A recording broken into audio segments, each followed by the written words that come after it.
How's it going, YouTube? Welcome to this episode of the 6 Mil Show. Today's topic is Airsoft, Gadgets and Gizmos. I am joined with IC1 of Team Spartan, Grimlock, and my Howdo. friend, Friendly Fire. And we're going to be having a little chat about everything that is good and great and downright abysmal when it comes to Airsoft gadgets. Now, this is a topic that can pretty much go anywhere, so I think if we stick with attachments on riffs, maybe a few gizmos and gadgets you've seen out in the field, anything that you've probably seen online or in your shopping experience when you're looking for kit, and we can discuss the pitfalls and the trials and whether it's pretty much useful or not. But I'll give you a quick briefing, quick moment to say hello to everyone. Grim, take it away. Hello there. Oh, that was quick. And Richard, sorry, Friendly Fire. Oops. Just gave you a Hello there, Bambi. Yep, first time caller, long time listener. Yes. Right. I guess. As soon as I've taken up the first minute of this, I'll let you guys go straight off the bat. What is your opinion of actually having sights other than iron sights on airsoft weapons? Because I think there's a bit of a debate going on, I've seen anyway, of whether it's even practical to have them on and whether there's any point to them in that regard. Oh well, I've got obviously a 4x ACOG that I was given years ago, and when at range, you can look through that and you can actually see if your rounds are hitting and bouncing off. I think that is one bonus. But you got to remember, your rounds aren't going all the way out like an actual rifle. So you need to know the distances that your rifle is accurately firing at, and be able to have your weapon zero. So that's why I like to stick with the little 4x. Yeah. ACOG. Yeah. Hello, Fatal. Welcome to the chat, dude. Glad you could join us. So, what about you, Mr. Friendly Fire? What's your opinion on sights on airsoft weapon? I gotta say, I agree with Grim on this one. There is no sense when it comes to airsoft having a sight that is capable of zooming in and making you able to shoot the wings off a fly if your rifle isn't going to be able to make that shot. So, if it's got a range of 50 meters, it's no good having a sight that can zoom into 300 and hit the ace. That's just overkill. Okay, it looks cool, but you're adding additional weight to your riff that you probably don't need to carry. It's not realistic. It's not practical. You guys know more my money. Play. You're spending a lot more money, yeah. And for me, it's a case of only attach something to a riff that's going to improve your gameplay. Now, of course, people attach mock suppressors for the styling and all kinds of other sights, the PEQ boxes, because they're going for a particular loadout, and that's fine. But for me, it's more about the bare bones. Suppressors, though, Friendly. I can get the suppressors because a suppressor can also hide longer in a barrel, can't it? Yeah, but that serves a function. Screwing a suppressor on the end because you like how it looks. Just bolt it on because it looks good. In it. Yeah, and that's absolutely fine if people want to operate that way. But I'm more about attachments that serve a purpose. To me, a suppressor extends the target of that you're creating. Not every sight has a weapon hit rule. If your weapon's hit, that's you hit. So by sticking an extra 6 inches onto the end of your rifle, just gives the enemy something to see before you strafe a corner. So you're saying that you're extending your silhouette around the corner when you put something on the end of it. I mean, 100%. I totally agree with. I mean, I'm definitely of the opinion now. If you're going over style over substance, I can understand why people would put sights, PQ boxes, the only and other things like that. The only two things I would probably say are a practical use on a airsoft riff is perhaps a grip and for stability and a torch. Because I've actually gone of the opinion, it's one of the reasons why I got rid of my my magnifier on my red dot is, yeah, it was great seeing them, hitting people, but at the same time, it had that kind of barrage effect where I thought it was hitting them and it wasn't, and it was really, You gotta yeah, remember.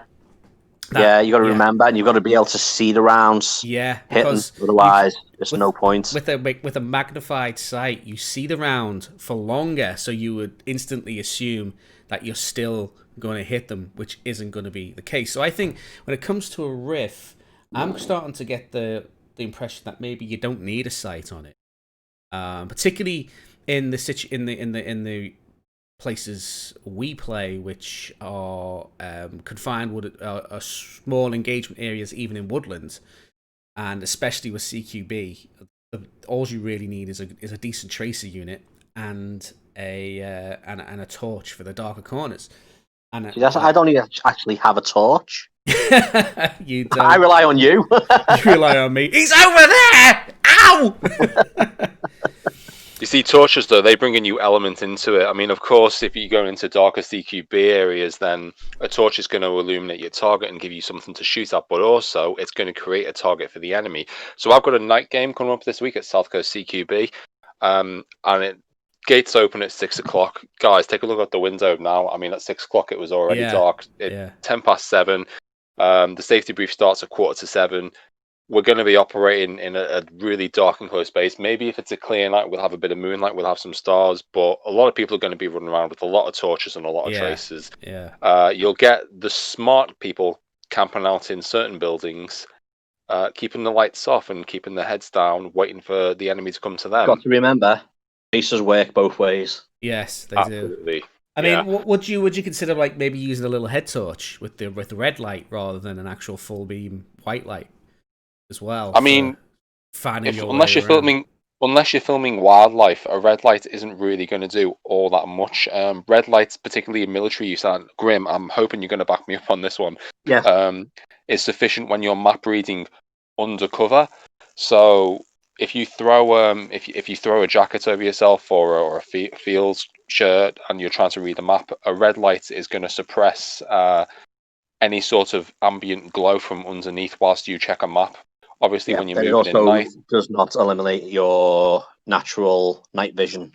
Yeah, so you can check that map, you can find out where you are, and it doesn't affect the strain of your eyes. Or if you're using a bright white, I don't see any use for a red light like that in Airsoft, personally. Just a couple of comments from the chat. Mr. Andrew Taylor says, people aim for the light, so you get more headshots with a headlight. You've got something weird on your head. That's a really good point. Fatal says that Mr. Taylor there, that's Shadow. Yeah. He's an old wolf of mine. Oh, I remember Mr. Drum Mag. Yeah, I know what you mean now. Hey, guy with the drum mag. And Fatal says Shadow. That he loves playing CQB at Airsoft. And he's wondering whether you would even bother buying NVGs or quad nods. Now, we know a few individuals who play the Milsim. If you are playing CQB and you are going to spend that much on a pair of NVGs or quad nods, right, they're going to get shot out so easily. Yeah, exactly. Well, that's just it. I mean, it's more like, for me, when it comes to stuff, it comes to like NVGs, well, you can buy dummy ones, can't you? Yeah, but it's style over substance, isn't it? I mean, what's the point of having dummy NVGs? Dummy kite sights. You're wasting your time. I mean, you're just carrying an extra 10, 15 pounds of weight just to build a roll profile, particularly in Milsim where kite sights are more commonplace, you know? Yeah, if you're doing a specific loadout, okay, but it's, I mean, we ourselves, the three of us, we are obviously all together in the mindset of lighter the load, the better you play. Better we can work ourselves. Yeah. Well, it's just work like for everyone else. It's important to point out that that's because most of us, well, all of us here, would like to be in better shape. That's true.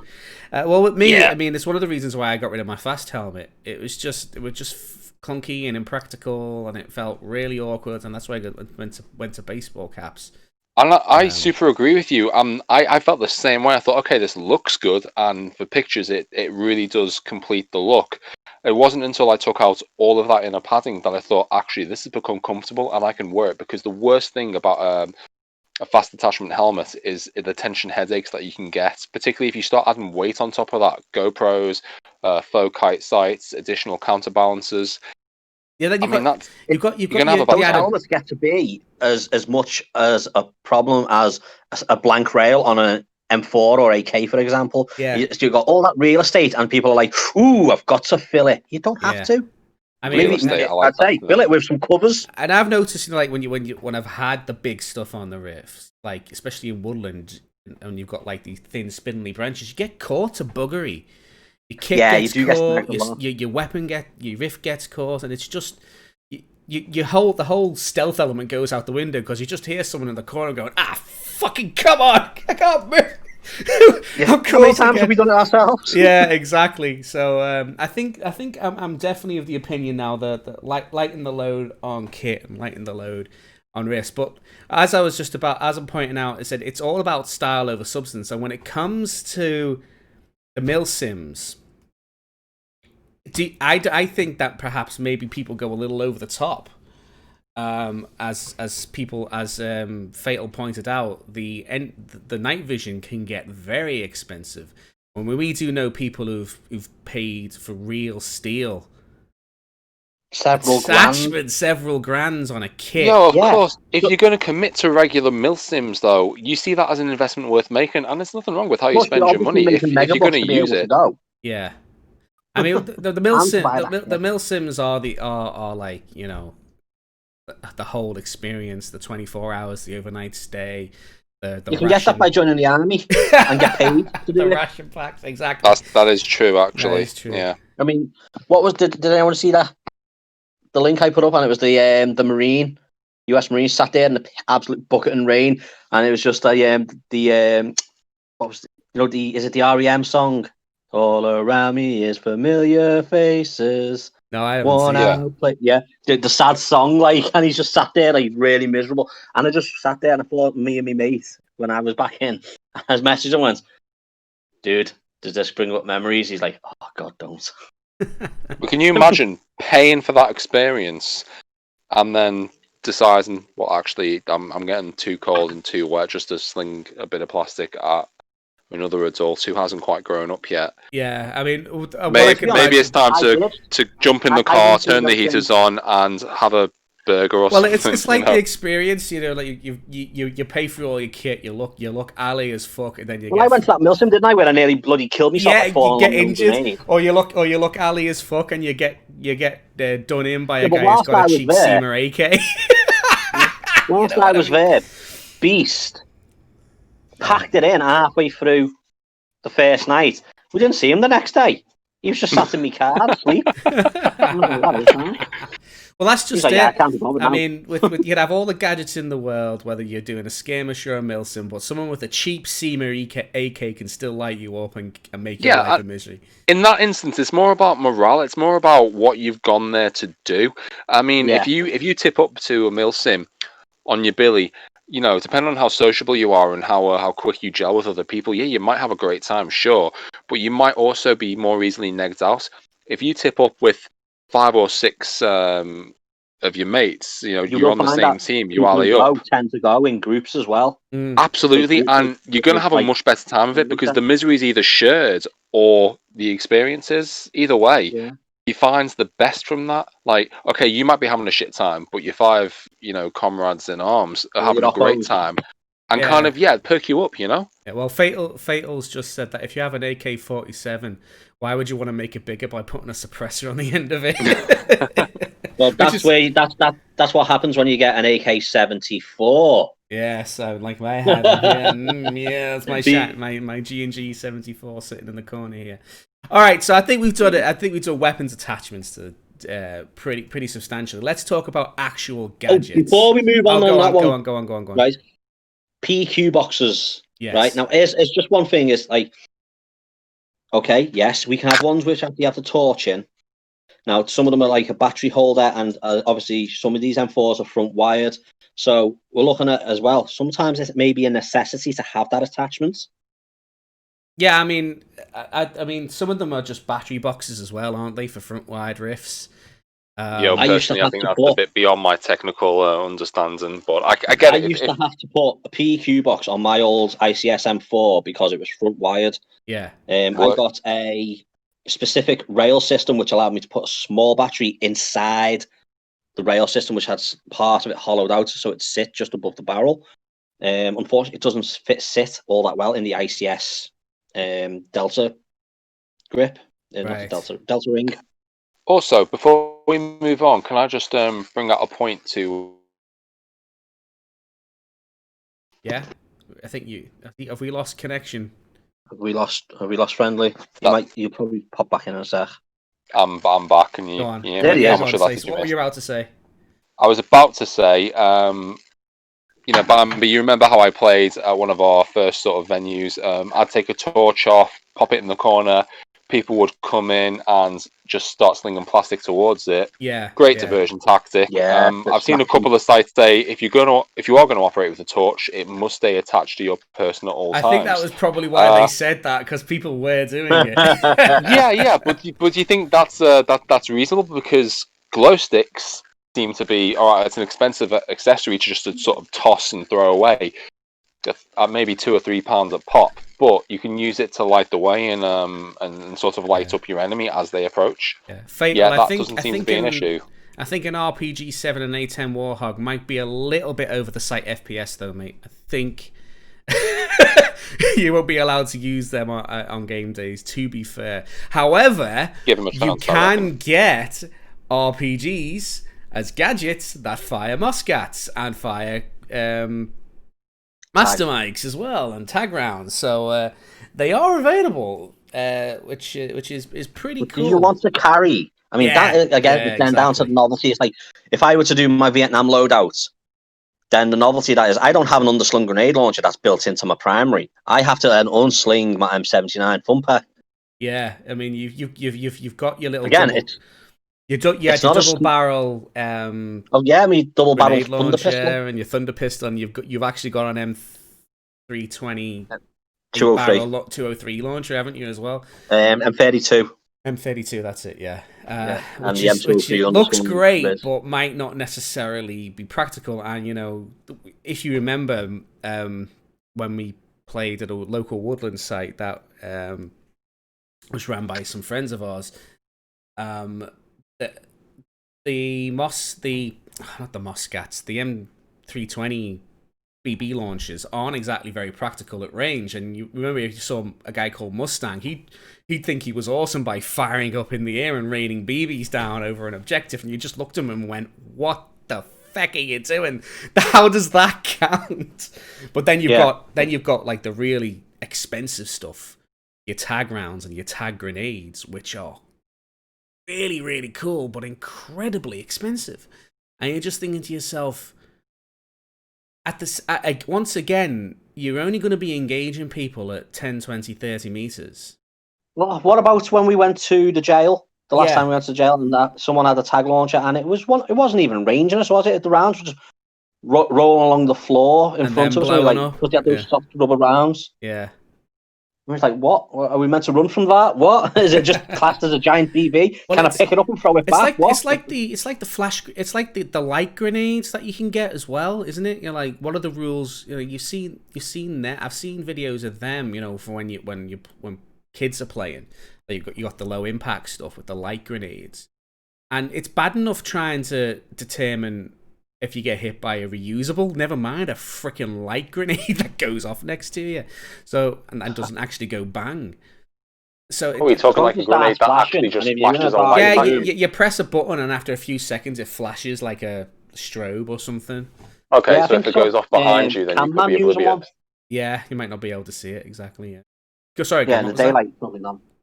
I saw Camman using one, but he uses it indoors where it's quite effective. Yeah, and it's where there are sites allow you to use them. Choosing when to use your gizmos and your gadgets as well, isn't it? Yeah, well, that's what I was trying to talk about. Things like when you get things like claymores. You can actually get airsoft claymores, which I actually have one of. Well, see, for me, and I have several kills with. For me, I don't think it'll be practical on a skirmish day. On a battle sim day and a mill sim, completely different. I think they'll be hell of a lot more enjoyable to use on a battle sim day, 12-hour game, or a mill sim. A place like, say for example, the armory, where the whole site is in play type thing. Yeah, or you're playing over, and you're not playing 1 hour games. You're playing an hour, 2 hour, 3 hour yeah, games. like at the fob, Yeah, you can get that it would set make up. I mean, yeah. to be honest, we could have bloody set that thing up and actually had a defensive claymore in place. Now, When we were downside doing the is, back of the fort, yeah. yeah, Yeah. downside is with some of these is if you leave them and you're not there to see it go off and Well, it that's hits just someone. it. That's it as well. Said how do you take the hit if a BB doesn't hit you? These are the Well, things that I used to put talc in mine as well, so you get covered in a bit of white talc. So it was a talc and giveaway that you've glitter. been hit by the claymore. Talc and glitter. That's one way of doing it. Yeah. Oh, glitter! Ooh, don't Yeah. tempt me. Talc and glitter. But what other gadgets have you guys seen? I mean, I've seen the light grenades go on videos. I've seen the claymore up close. I know Biff had one. I know you've got one. Kind of discussed. Spencer's got one now. He's got himself a clacker for it. The clacker. Yeah, the detonator. Oh, right. They're called clackers because you used to have to clack it. The real version, you'd have to click it 3 times or clack it 3 times. All right, put paint in the claymore. Fatal. I think you might end up blinding someone if you're not careful with that. Just play paintball, you degenerate. Yeah. Do not mention the P word in this podcast. Thank you very much. Yeah, so I've seen. There's one other thing I saw. I can't remember the name of the airsoft who did it. One of the big ones, and he had a drone with a Glock on it. That will have been Silo or Northridge. Yeah, what's your opinion about that? Because I would consider the fact that it's blind firing, because you're not in control of the weapon with your hand and you're not looking down the sight. Now, personally, they had a camera rig to it, so you were watching through the sight via the phone. First off, I think that was all set up. That was a staged event. There's no way you're going to get a perfect drop on someone. He literally got the drone out, put the gun in, loaded it, lifted the drone off, and there just happened to be someone running into cover as he was doing it. Like, that was a stage. See, the one I like better was the RCXD, the remote control car, and he had one of the claymores, like remote claymores on it. And he just drive up next to someone and pop it off. Yeah, I mean, that was pretty funny. What would your opinion if someone? What would you think if someone came to site with not even an armed drone, but a mini drone to scout the area in front of them? What would your opinion of that be? My opinion would be, as long as he's willing to lose it and get a shot out of the air, because it's gonna get shot at. Yeah, that would be my opinion. Is that, like, it's your kit, but it will get shot at. But like, if it was a marshal in my site, that's what I'd say to him. Said, you can use it, but I'm not going to tell people not to shoot at it. Now here's the thing. I've had just using that a drone experience as a marshal to get footage and photography and all that isn't a bad idea. Well, it's different. It's different if you're doing a video, right? You're saying, "Look, guys, I'm doing the video of the day. There's a drone been going around. Don't shoot at it. It belong. It's for the event." That's different. But if as a combat element, it's going to get shot at. You said you had that announcement made.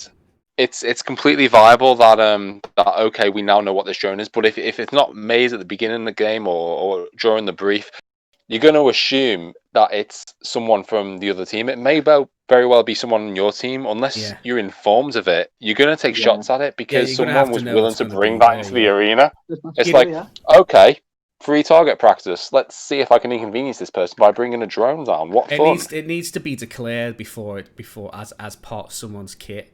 But at the same time, if I was a marshal or owned a site, it'd be like, yeah, all right, you've got it, you can use it, but I'm not going to stop people shooting at it. It's your own risk. Yeah. And if you want to do a promo, I'm actually quite a contradictory element in this conversation, because I've got all kinds of gizmos, gadgets, and like gimmicks which I'll run every now and again just for fun, like my sword. Well, yeah, when your sword's different, we're talking. I understand where you're coming from. I'm not judging. We are not judging. No, but the thing is, at the same time, I'm like, how often do I pull all that out into the field? Yeah. It's not like an everyday thing, is it? No, it isn't. I mean, it goes back to if you're going for a loadout. I mean, I think it'd be freaking awesome if you were doing a division loadout and you could pull out a little drone and use it.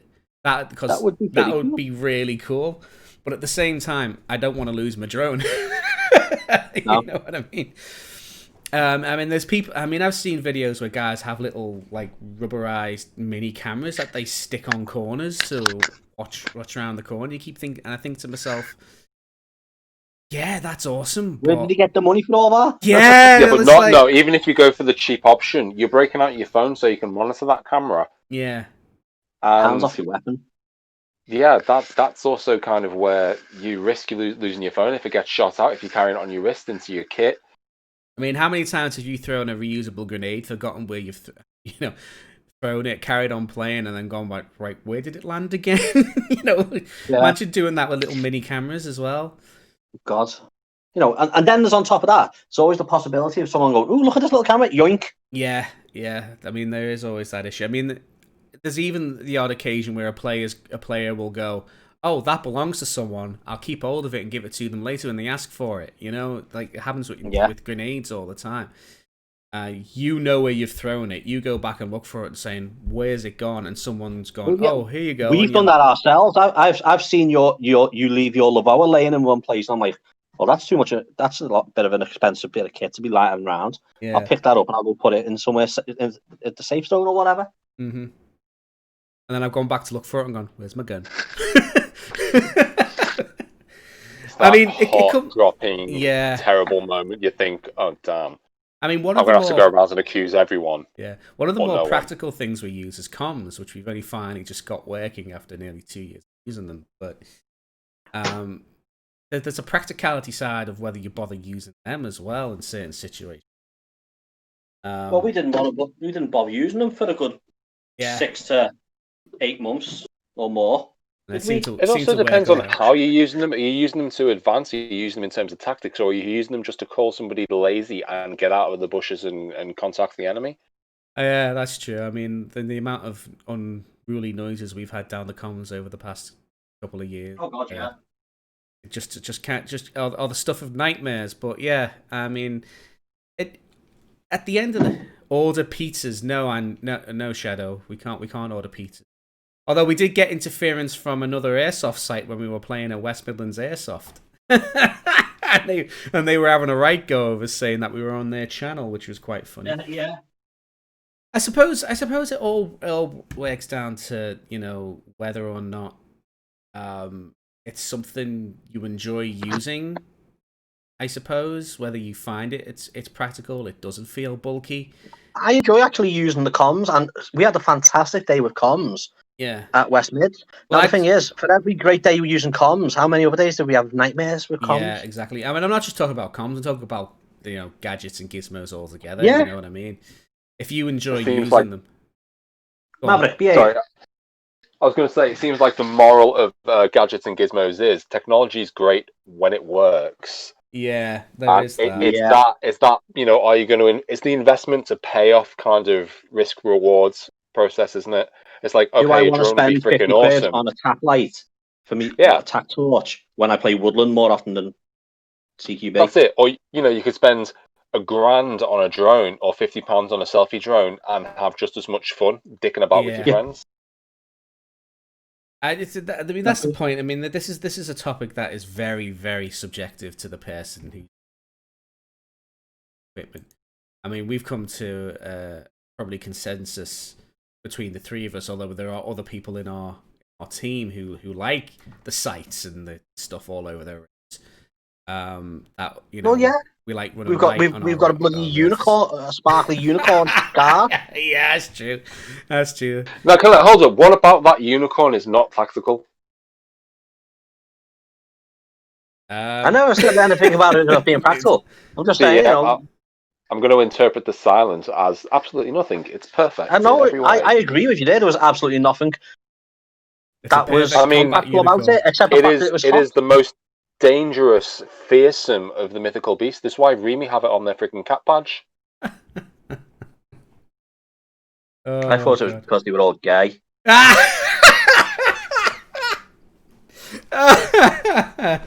Oh dear. You beak. I would never speak ill of the Remy. Not when not when they change our light bulbs, mate. Not going to happen. Is that a nickname for the logistics core or something? Do what? Is that the You nickname never for the won. Logistics Corps or something? No, it's the Remy Royal is, Electrical Mechanical Engineers. Yeah. Emma- So we're not qualified to change the light bulbs in our vehicles, but we are qualified to drive them. We need them to do that. MLP supporters, says Shadow. What's that? MLP support. My Little Pony. Oh, right. How do you know that? I have a daughter. Friendship is magical. Did you not know? Yeah. Also, Rainbow Dash is awesome. Oh, well, Yep, sorry. Rainbow Dash is about 20% cooler than all other ponies. Right, well. Although I do prefer Applejack because she's like got a cowboy hat. I can't believe we're having this conversation. Who does? Yeah, we are having this conversation. Shadow's like, who doesn't? I've got freaking You know, doing I airsoft think this conversation could go a lot darker if we weren't broadcasting. Yeah, like something tells me it could. Exactly. Realms of the internet. Yeah, exactly. I didn't realize I was dark web. the dark web of bronies. Oh, jeez. Anyway, swiftly moving on. So the whole subject of gadgets and gizmos, I suppose, is very subjective. I mean, from a practical standpoint, same with you two. I like to run light now. I hate the feeling like I'm overburdened, that I'm getting caught on everything, that I'm carrying things that just aren't going to be useful for the day. Even though, you know, I've got my my 1-to-1 replica of my Mosin the Gant, which is a lovely piece, but I'd never use it on site. It's the same with. I guess we can branch a little bit into like show weapons. You could use that a little bit. You could use that more for sniping. Yeah, I mean, and I'd recommend doing that more so. I don't know. I've never been a fan of sniping. Have you really given it a chance though? I've played a couple of games. And I haven't enjoyed. Well, the thing is, you know, you could always use it if you like in a snap roll. You know, you come up to into a position, you're like, oh, hang on here, and get a nice, good single shot off on that fucker over there. It does kind of mean carrying two weapons and lots of mags, though. That's the downside. I mean, but then again, I mean, anytime I take my sniper rifle out, I've always got an SMG on my hip or I do have the Echo one, of course. And that's it. I have my GAT on my hip, don't I? Yeah. So I need to get a drum mag for that. Again, it's what you're willing to carry. At the end of the day, what you're willing to use, what you're willing to lose in terms of cost. What I might not think is practical for a skirmish could work well on a battle sim or a mil sim.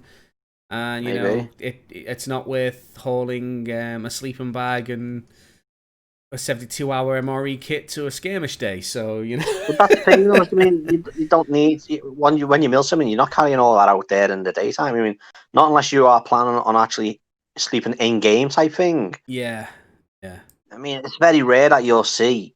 I mean, it's only like the proper big mill sim type games that you see like out in Sweden or is it Sweden? The 200-player events. Yeah, like it's called Bergen or something like that. I thought that was the whole point of the mill sims. I don't know, like you go to sleep wearing your eye protection, and if you get raided during the night or bumped, then you need to defend yourself, right? Well, we had the options to sleep in the buildings or in your own tent. I was like, yeah, I'm getting in my own tent and having a whole night off. You didn't put a guard on or nothing like that. Yeah, when I speak to the other element of our lads in the team who do the mill sims, it's like he's like, yeah, I was asleep in my hammock, and next thing so and so comes over, he's like, come on, we've got a patrol. And it's like it's 2 a.m. He gets up, gets his boots on, and off he goes. Yeah, well, that's all about the experience, though. What you're willing and. Well, that's what he enjoys. I mean, don't get me wrong. Sometimes I do miss that about the army, and then I laugh at myself. Don't be silly. Why would I want to do that again? You're nice and cozy in bed. It's bad enough going to get milk, never mind doing a 12-mile tab. Yeah. God. I had a lovely bitch and moan. I feel so good after that. Sometimes you just got to burden yourself, haven't you? All right. So we are coming up to 34 minutes, the 34-minute mark. So I'll give you both to probably do a little bit of a closing statement on your overall thoughts about Gadget and Gizmos, and I'll probably end the podcast there on the 45-minute mark. So Grimlock, do you want to kick things off quickly with like a closing statement of your overall thoughts about the use of gadgets and gizmos? Okay, my overall thought of Gizmos and Gadget. Gizmos and Gadgets. Use them if you want to. You know, if you want to look cool out on the field, do so. You know, it's the weight you're carrying. If you're willing to carry it, carry it. You know, if it's practical, okay, still cool. It's what you want to do as a player. You know, and don't allow old farts like us to say, "Oh, you can't do that." Yes. You do it, man, if you want to do it. You know, we can only advise, say, "Oh, but that sight looks a bit too big or a bit too heavy. Maybe you know, downscale." Mm. You know, or suggest a different type of grip. You know, Exactly. and at the end of the day, your kit, your fun. As long as you're enjoying yourselves, that's all I've got. Okay, Friendly Fire, anything you want to add? 100% agreed. I mean, it is all about the individual person, and props to that person who brings in, you know, the 5-point mag adapter, who's walking around with the shotgun attachments, the bipods, the tripods, several scopes on scopes, nade launchers. You know, is that a pistol attached to an M16 or an M16 attached to a pistol? The more attachments, the better, because even though it may not be practical, I've cut out. No, you I'm haven't. We back. can hear you. Oh, really? Okay. Yeah, still there, buddy. Even though it may not be practical, as far as I'm concerned, you are going to be my hero. If you're walking around with a tank of equipment and it means you're just a slow-moving target, then thank you very much for making my game day complete. Yes, especially because he can now actually hit you. I'll bring when I get the M16 up and running. I'll let you have a go with the master key. That's very, very, very kind of you. Yeah, so it's a very subjective subject. At the end of the day, gadgets and gizmos, whether you believe it's practical or not, it doesn't really matter. Before we dive off, Carl, before we all jump off, why about we ask our viewers what kind of gizmos and gadgets they like to put on their weapons? I know we've got two guys out there. We've got Fatal and Shadow. Yeah. So what do those guys like to put on their weapons? Let's quickly in the chat. Let me know. Let us know now what your opinion is on gadgets and gizmos on your riffs. Yes or no? What you like to use? Yeah. Most preferred gadget. Most preferred gadget. Quickly. Whether you like going Mine fully loaded. Mine is my Hera Arms grip. Yeah, you love your Hera Arms grip. Yeah, I think you. Last time you didn't use. Right, Shadow says on sight he just goes for the basic sight, grip, and torch when needed. That's pretty much what everyone goes for, really. And Shadow's got a built-in torch grip on his KSG, and he's not actually used it. Oh, has he now? And he hasn't actually used a tracer unit yet, which is interesting. I like my little tracer unit. Yeah, I like mine. I think Fatal's just gone AFK, so no worries then. Well, at least we got an answer from one of our viewers. Very, very nice. So we'll end it there then, ladies and gentlemen. Yeah. Boys and girls of the Airsoft community, thank you once again for Grimlock and Friendly Fire to join me. I think it wasn't a quick podcast, but it was very focused, I think, compared to a couple of other ones. It was intense. It was intense. Tactical bog roll attachments. Yes, thank you, Shadow. Yes, tactical bog roll attachment apparently is also a very. I have seen a 3D printed bean can holder. What? On an AK. Wow, that's cool. Yeah. Oh yeah, well, guys, stand by. I think I might be getting a question coming through on an alternative source because you can't, of course, comment unless you download the app. All right, go on. We are on tenterhooks right now for this alternative. I know, I was. Hang on, nothing's coming through. But what I am going to do is I'm going to ask for yay or nays on a number of attachments that I think we see in commonplace. Okay, so bipods, yay or nay? Nay. Nay. Nay on a bipod. Okay. Mock suppressor, yay or nay? Yay. Nay. I've used them before. Laser sights. Nay. Nay. Tracers. Yay. Yay. BFGs. No. Nay. Really? Yeah. That's a no for blank firing grenades.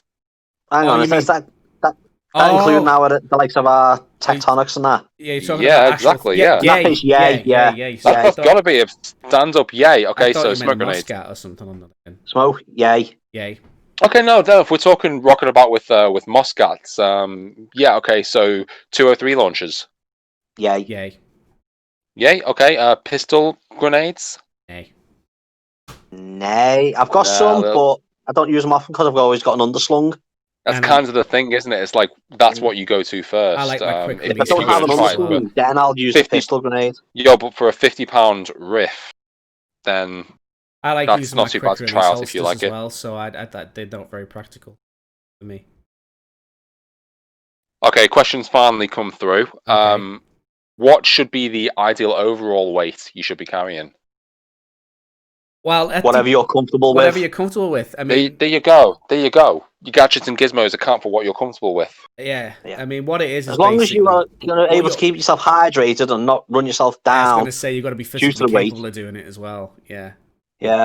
That's probably one of the things a lot of people get wrong. That was actually a super lame question. I'm sorry for bringing that to the chat. It won't happen again.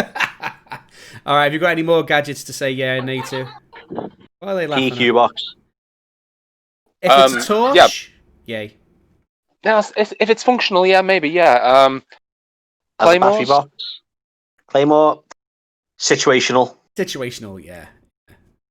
That is in the middle ground. I've never seen these in game, but I have seen them tripwires. Yeah. That's how I set mine up. I always set mine up tripwire instead of radio det. With a talcum powder and glitter.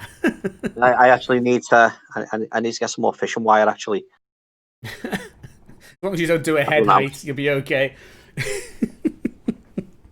All right, any more? I'm out of commonplace gadgets. The rest is going to be drones or mini cams, and we don't see many of those. Well, you've missed the likes of your sights and scopes, or your red dots. Of course, that's going to be a yay. Yay, but I don't mind being without. To be honest. Yeah, again, I'd say yay.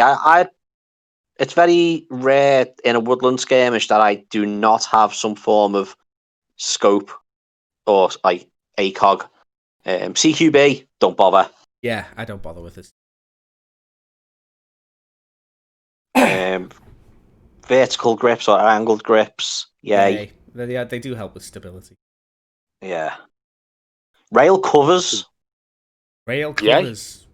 It tidies it up. It doesn't snag on your clothing if you're going to side sling. There are moments. Yeah, it does make the whole. There are advantages to rail covers. Are a fantastic thing. Fatal is back. Right, Fatal. We just asked a question a minute ago about what you like to use on your standard riffs as attachments. Shadow, Mr. A Taylor has already given his opinion. Quickly, just let us know what kind of stuff you like to put on your riffs, if you don't mind, to finish us off. So there's not. What about stock attachments? Because you can put things in stocks now. Like you got those little hidden bayonets. No, I don't think bayonets would be a good idea. To be perfectly honest, actually that is another one that you can get rubber bayonets. That's one I've seen a few people run. I just used to use mine as just me rubber knife. Right. I understand. Yeah, I understand it's situational, Fatal. But what would you always put on a riff? For example, that's probably the better way to put it. Used it on an M870 a lot. Used a rubber bayonet on a... Shadow just said he used a rubber bayonet on an M870 shotgun. I remember. You remember that? I remember him taping it on. Yes. Oh my god, that's hilarious. It was probably one of those M9. Book M9, one of those cheap nasty ones that you see everyone buy before we get our the standard Gucci Springers steel ones. I remember. Right. Fatal says he will always use a laser sight for one reason. It is you're not going around blinding people, are you, dude? Green or red, because green is banned on most sites, isn't it? Yep, the barrel. Is Fatal using a laser attachment on his melee weapon because he falls under the category of my hero in game? Imagine that laser sight on a melee weapon. Laser guided knife. Yeah, knife throwing knives. Yeah, your rubber throwing knives. Well, Shadow's got a couple of rubber kunai that he's not allowed to throw because they don't let you throw people in the dark. He said he would always use a laser sight because it always scares the shit out of people in the dark. Yeah, that's the God. What's the psychological weapon more than anything, isn't it? Psychological warfare, man. Yeah, man. We Surely should that's just what walk the price around is blasting for as rock well. music. Because yes, it gives a position away, but if they've got the range and there's more little green dots flashing at you than you think you have on your side, then that could be one person with 8 guns attached. Yeah, I've never actually felt a laser sight that practical because first off, they're always cheap and nasty. I've never. You know what? With lasers as well, it's you've got to try and you've got to zero them as well. That's exactly it. As soon as you use like a surface that is further or closer away, your aim point's off. Then, isn't it as well? So that's why I've never found. Same goes for your scopes and your red dot sights, but yeah, it is what it is in a sense, isn't it? Yeah, totally. All right, guys. What about one? Here's one last one before we go. One last one. Mag clamps. To clamp 2 mags together for a quick change. I think they could be practical. They are a practical thing, but I've seen people use them, but I've never been one to. Mid caps definitely. Fatal. We're talking MP5s though. Mag clamps are there for faux clampage, so it's not necessarily 2 mags; it's 1 mag extended. Fatal says he enjoys using mag clamps. I've seen them used. No, you can actually get proper mag clamps for in the airsoft. For mid caps, you're right, friendly. For mid caps, they're probably better to use. Shadow will remember Zero. Kieran, one of our mates, Zero, used to have his M16, and it used to have mag clamps. Spoon, one of my old wolves, had a specialised piece which was attached to the mag well, which held a second mag. That's interesting. Yeah, that's interesting. That came as standard on his riff back in the day. Yeah, I mean, we are talking like early 2000s. Yeah, I do understand mag clamps are practical, but again, they're mainly for big caps. Because when I had my G36, G36 mags already have those like clamp attachments. Yeah, they're built-in mag clamps. And unfortunately, I was using high caps, and I just could never figure out which mag was empty, or was the mag I was already using empty. If you know what I mean. So I knew when to switch because all I was hearing was... you should have them both wound. Yeah, well, that's what I mean. That way you would see the round in the top. I just kept hearing the rattle, thinking I was full. I still had BBs in the mag, if you know what I mean. It was still going to fire. So I think it takes time to get used to that, I suppose. With mid caps, it's much better. Or the use of drum mags is probably an enjoyable thing. Battery for drum mags are a bit overkill. Oh, don't get me started on drum mags. All right, guys, I think we're definitely going to have to end it there. At the end of the day, whatever you want to use when it comes to gadget gizmos on riffs, equipment, it's entirely subjective. Maybe we've given you guys some ideas. Yeah, maybe we have. So I'm going to end it there, boys and girls. Thank you for Grimlock and Friendly Fire for joining me for this particular one. And, of course, for Andrew, for Shadow, and Fatal for coming along and giving us... some interesting food for thought and some responses to our questions. The next podcast will be November now, probably around weekending the 22nd. No topic yet, but we usually come up with them the week before. But if go on, you got one already? How about classic riffs? Period. Defined, you got your Garand, your M3 grease gun, or your M16 A1 from Vietnam. I'm not sure if we can do a full 45 minutes on that though, because I'm pretty sure I could do a full 45 minutes on that. You've got your Mosin. You could talk about the Grimlock Hour. But that's 6 Mil Show presents the Grimlock Hour. Just sitting there at a wicker chair going, back in my day, we had ourselves the M16. Grimlock remembers. Yeah. Maybe you go out and buy yourself some of our chocolate chip cookies. Maybe this all goes away. All right, guys, that is us done. Until next time. Take care out there. Take care. Hopefully you'll join us again. Well, thank you once again to Grimlock. Thank you once again to Friendly Fire. That is us done. Pleasure. I'll be streaming again tomorrow for Mech Warrior Monday. Yeah, boy. Yeah. Doing some stampy Mech stampy. Warrior. Doing some stampy in the Nerd interior. spag. Nerd spag indeed. Hopefully you'll be able to join me then from 7 o'clock. Merch with a mech. Merch with a mech, Oh, yeah. yeah. And yeah, that is us done. I will leave it to Grimlock and Friendly Fire to say goodbye. Yo, You, thanks as Friendly? always for hosting, and thanks very much for making this available for me to join in. It's always a pleasure, never a chore. Till next time, guys, stay safe, a good game, and have fun. Yeah, what he said. Yeah, what he said. All right, Take guys. care out there, guys. Stay safe and do not aim for your face. Don't look Yeah. down that barrel. Yeah. Natural selection is actually a thing. Wow, good talk there. All right, guys. Thank you very much for joining us. Until next time, take care.